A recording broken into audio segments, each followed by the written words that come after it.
SNL show, and we're live here in Orlando, Florida, just checking out the oohs and ahs of what's going on in the NFL world. Now, before we get started, I just want to say a congratulations to Team USA for winning 2 games in a row.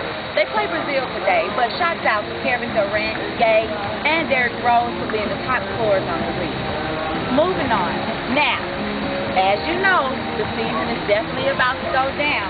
Preseason has started and the tempos are already starting to be set. And just to do a recap of last week's issues and games, let me tell you what's going on. Okay, as you know, the Lions beat the Browns in one of their preseason games, and also the Bills over the Bengals. Although, yes, T.O. did play, and he only had 3 carries for 35 yards. O.J. Cinco wasn't really productive himself. All I'm saying is maybe the fact that you're both there and you're probably too busy looking sexy in order to play the game. But does it really matter having Terrell Owens in Cincinnati? And did he really steal Brian's job while he was on the injured reserve? You let me know what you think. I smell something fishy on it. Moving on. Also, the Cowboys, and everybody knows I am a full-fledged Cowboy fan. So we got our ass spanked. Yes, I said horrible. Against the Texans, I mean, really? Come on, Tony Homo. Yep, I said homo instead of Romo. All I'm saying is step your game up. Even though it's only preseason, you're definitely not looking like the NFC Championship team that I know. And I'm definitely looking forward to going to the NFC Championship this year. But move outside the pocket. Throw the ball down the field and stop choking under pressure. There are more people open, and you need to utilize just more than just that one play. Moving on. The Cardinals did beat the Bears, which shows that maybe Arizona does have a chance of withstanding themselves without Kurt Warner. Also, Cutler was sacked 4 times. In the process of that, sorry, not looking good for you, Cutler. You'll step your game up, though. And also, yes, it's official, as if we didn't know already what was going to happen. This happens every year. Brett Favre is officially back with the Vikings in uniform. And yes, he did play the game. Looking a little rusty, though, but I do see things getting better for them as the season goes on. Only thing is, do you think it's fair that Brett Favre pulls the same thing every year? I mean, really?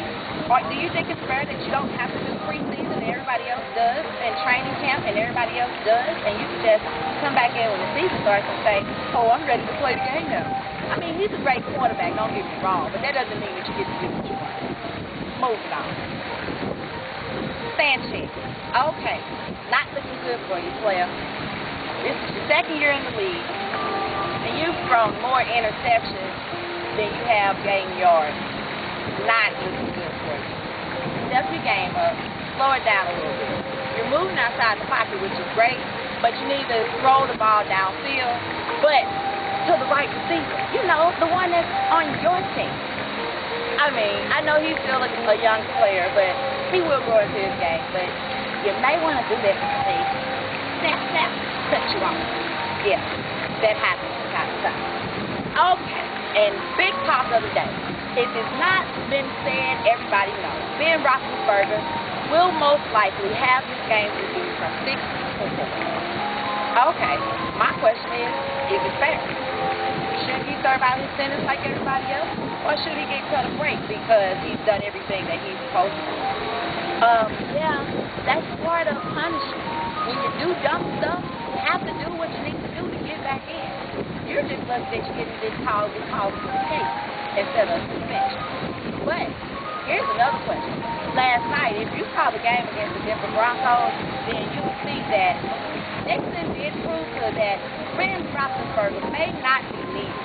And did you see that pass by Christian? Oh my God. It's like he caught it out of mid-air. He moves outside the pocket. He can throw the ball downfield, and he can run and gain about 40 yards plus on every 3 plays. All I'm saying is, does Ben Roethlisberger really serve a threat, or does he have to prove himself when he comes back into the league to get his position? We'll keep you posted. Now, everybody has their pick for the season, and you can agree or disagree. I really don't care, because I think my pick will probably end up in the bag. Here's the thing. I see Dallas in the NFC Championship, and I don't see the Vikings going back this year. I think the Vikings got there last year based off of luck and other teams showed. Also, I do see it may be an instant replay from Drew Brees and Peyton Manning in the Super Bowl again. But I do think Peyton Manning will end up facing up against the Patriots in the AFC Championship. Now, all I'm saying is I got the Cowboys, the Vikings not to go, the Colts and the Patriots to play in this conference, and I'll say the Saints and the Colts may be back in the Super Bowl. Tell me what you think about it. You can always let me know or argue with me about it because you can't always agree with me. I mean, I'm Nikki. But if you need to, log on to alwaysgrateful, the number 1 at yahoo.com. That's ALWAYSGREATFUL, the number 1 at yahoo.com. Or you can definitely go and catch me on Facebook. Now, this is a part of my show where the reality becomes an issue. Issues that people don't ordinarily address on a regular basis. Well, my thing is this. Women, what's up with you messing with these married men? And men, what's up with you messing with these married men? Get your own damn man. Get your own one. Stop calling profit another people's relationship. And for those that walk around with an attitude and you don't have nothing, you don't have the basic things in life, cars, house, money, being able to live, you may want to adjust your attitude. You can't really have an attitude if you don't have things going on. All I'm saying is, you need an attitude adjustment, I'm here to get it. Yes, I did say it. Now, in 2 weeks, we will be shooting a new show with new guests, hot, new, sexy, seductive things going on, and yes, a whole new change. So, if you want to get in touch with me, go on to my email address or catch me on Facebook. But definitely tune in about 2 weeks because it's definitely going to be hot and it will definitely be something you want to see. Well, until next time, if you're saying to yourself, did she just say that? You already know. Think it's the game. Bye.